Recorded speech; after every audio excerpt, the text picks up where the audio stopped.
Look, and I love having these conversations with you now because you are a couple of years removed, but you're still so current in the game. And I want to go way back having this quarterback discussion. Now, this might be a very uncomfortable discussion for us to have, but I want it to be completely honest because you and I both hold this player in high regard. Yeah. Tim Tebow. We hold him in high regard. He was a true freshman sensation. Chris Leak was the guy early on. There was the Tebow package, the jump pass. We know all of that. I want to get to that in a minute. But when we talk about special, is it not, how do I phrase this? How was it possible that Cam Newton was not the player at Florida that you're like, holy? Well, I think that's the guy. It is funny. You get to the quarterback deal first with people at two in a room when you had Chris Leak and Tim Tebow on a national championship team. With Swamp Kings coming out, it's going to be really fun to kind of watch how this all played out. But Tim would come in sensation. We charted it. He played about 10% of the snaps, and Chris played 90% of the snaps. Right. But Chris knew the package. And when Tim came on, he was going to do things that Chris really was not comfortable doing. And it made the team great. And that was a lot of pressure on Chris, but Chris was the one that got to hold up the crystal ball at the end of the season. And he knew that if Tim could come in and do these things, I'll get to hold the ball. I'm the one on stage that gets handed the ball. And that's part of the interior of the room that everybody knows. And it was hard for Chris because Tim would run on the field and the place would go crazy. And then when Chris would go back on, and it was a little like not always that would happen, but that's the situation. I think when you had Cam Newton, so Tim's sophomore year, he wins the Heisman Trophy. Cam's a true freshman, and you're looking in this situation saying, okay, wow, this Cam's really talented. He can do some amazing things. Can't wait to get him on the field. Still young, still learning. So it comes into the next year. And I remember that in after spring practice and Urban's looking around the room. And he's like, okay, all right, quarterbacks, like thinking it's going to be the quick conversation. Okay. Who's the best quarterback? I said, well, the most talented is probably Cam, and all of a sudden, like just crickets in the room, and Urban, you could just see him like kind of turn, if you know him, he gets a little bit red. It's like, oh, you better get the National Guard in front of your house if you're going to play Cam Newton over Tim Tebow. Like, I'm going to make sure everyone knows where you live. And I'll make sure. And I said, listen, you said who was the best. I said, I think Cam is more talented. As Tim at that stage was way ahead of Cam. So, He's not going to, again, you're saying, hey, this guy on the bench is special. Now, granted, you're talking about two of the best players in college football history. And so there wasn't like, boy, Cam's going to go blow by Tim Tebow like he's just he's so different.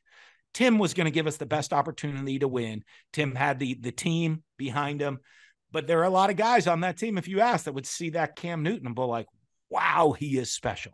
He can do special things.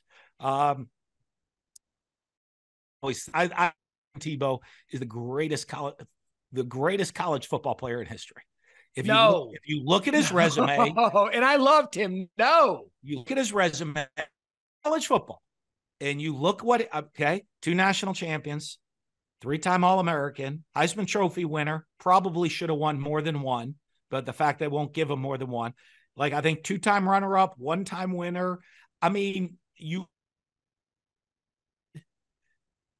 hard pressed to say who's a better college football player in the history of the game. I love Tim Tebow. He's a friend of mine. I love him. We work with him. We support him. We joke around with him. We have fun with him. Resume is one thing. Like, I would go on record as saying, I'm not saying most talent. He wasn't even the most talented guy on the team. So you're just talking body of work. Best like Percy Harvin was hands down. It wasn't even close. The best football player on the team. Cam had more talent probably than Tim. And you saw it come out later in his career. NFL career, college football only. Now, I mean, I'm somewhat biased. Just a touch. I can't, but he's the best college football player ever to play. What about Reggie Bush? Really good. He's up there, certainly in the discussion, but he didn't have 4 years. Yeah. I mean, because I bring this up, and this is a great conversation. And no one will ever, I don't think anyone will catch him because no one will play that 4th year. No, not anymore. And I've gone on record now that it is a good conversation because you're talking about college football player and not talent, not right. Because I've gone on record as saying college football. The Vince Young Rose Bowl is the single greatest individual performance in college football history against USC and that USC team. So look, we could go on hours about this, but I can't wait. That's just a sneak preview of Swamp Kings. I think people are expecting it to be this very invasive, Aaron Hernandez tinged, all the characters on that team. It comes out on the 22nd, but you're saying that's not the case. I think people will get a look inside of that team a little bit more. And the characters that are on that team are unbelievable. Now, were they all Tim Tebows? Probably not. And you're going to see a lot of that. But you know what? I think when you look at all of the guys, and it's interesting, I think it's going to cover two different, the 06 national title and the 08 national title, very, very different teams. You know, there were kind of a group left and a new, so many different personalities. I mean, so many great people. I mean, if you just want to be around, I mean, that Percy Harvin, I think, is the most talented athlete I've ever seen. Maybe probably the best football player I've ever seen, is Percy Harvin. But you have the Pouncey brothers. I mean, you had Cam Newton there. You go back to the first year when you had a Brandon Seiler on defense, and then the next championship with a Brandon Spikes on defense. I mean, talk about just all of these different characters that are going to be part of this story is going to be pretty amazing. So good. That's going to be on Netflix. Cannot wait to watch. Cannot wait to recap it with you. We will be, let's see, this is our final free week, and then you and I will be in studio 10 days from now. Thanks for watching ESPN on YouTube. For live streaming sports and premium content, subscribe to ESPN+.